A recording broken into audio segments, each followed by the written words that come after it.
हाय दोस्तों, कैसे हैं आप सभी। मैं डॉक्टर अनव्यास फिर से अपने इंपॉर्टेंट क्वेश्चंस के साथ में आपके साथ में आज जुड़ चुका हूं। एचआर एनालिटिक्स का सब्जेक्ट चल रहा है, अंतिम प्रहार की सीरीज चल रही है। The most important question, 12th most important question पर हम आ गए हैं और जल्दी से देख लेते हैं 12th क्वेश्चन कौन सा है और सीरीज को आगे बढ़ाते हैं। 12वां क्वेश्चन देखिए बड़ा इंटरेस्टिंग और नए टाइप का कंसेप्ट है।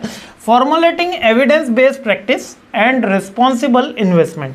देखिए, एविडेंस बेस्ड प्रैक्टिस एक नया टर्म आया है, शायद लास्ट ईयर के पेपर में भी था जहाँ तक मुझे याद है ना। एक बार आप क्रॉस वेरीफाई जरूर कर लीजिएगा, लेकिन ये एक कंटेम्प्रेरी क्वेश्चन है और मुझे लगता है रिसेंट ट्रेंड में हिट होने वाला क्वेश्चन है।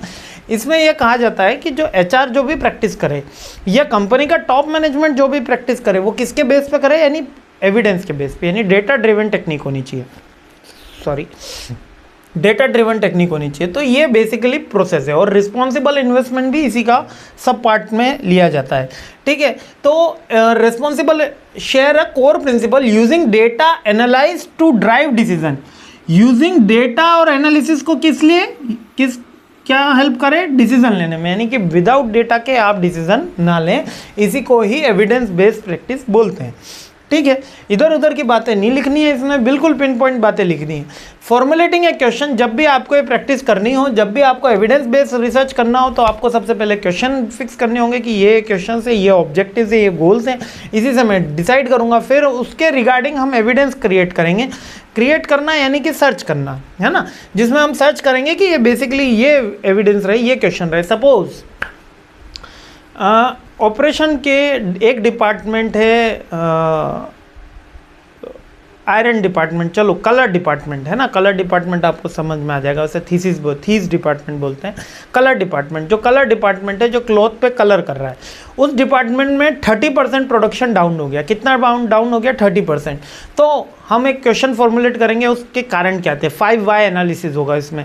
उसके मैनेजर की गलती है, उसके सुपरवाइजर की गलती है, उसके लेबर की गलती है, टाइम अच्छा नहीं था, या रॉ मटेरियल की अवेलेबिलिटी नहीं थी, या वहाँ पे कोई शटडाउन हुआ, इलेक्ट्रिसिटी की प्रॉब्लम थी, क्या थे वो 5 वाई एनालिसिस करेंगे। फिर हम उसके बेस पे एविडेंस कलेक्ट करेंगे कि एक्चुअल में प्रॉब्लम कहाँ हुई जिसके कारण से हमारा जो 30% प्रोडक्शन है वो डाउन हुआ।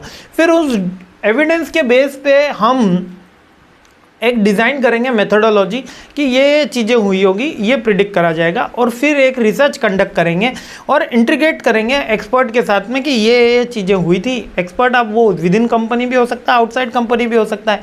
फिर इंट्रोगेट करने पे हमको एक कंक्लूड एविडेंस मिल जाएगा, एक कंक्लूड रिजल्ट मिल जाएगा, और उसके बेस पे हम डिसीजन लेंगे। अच्छा, सुपरवाइजर की गलती के कारण ये 30% कम हुआ है, तो सुपरवाइजर को ट्रेन करो, या सुपरवाइजर को शिट करो, या सुपरवाइजर को आप क्या करोगे, फायर कर दो, या सुपरवाइज़र को आप चेंज कर दो, है ना। सिंपल सी बात है।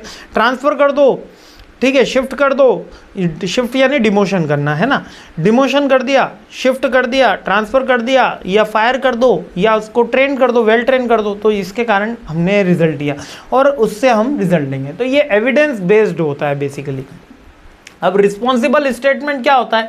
रिस्पॉन्सिबल स्टेटमेंट का मतलब है हम सोशल, गवर्नमेंट और एनवायरमेंटल वैल्यूज़ को भी ध्यान में रखेंगे और उसके अकॉर्डिंग इन्वेस्टमेंट की प्लानिंग करेंगे, जिसमें हमको रिटर्न ऑन इन्वेस्टमेंट भी अच्छा मिले और हम इथिकल एस्पेक्ट से भी सही हो, जिसमें हम हमारे वैल्यूज़ डिसाइड करेंगे, गवर्नमेंट के रूल्स रेगुलेशन फॉलो करेंगे, एनवायरमेंटल के रूल्स रेगुलेशन फॉलो करेंगे और परफॉर्मेंस का अपना मेजर करेंगे।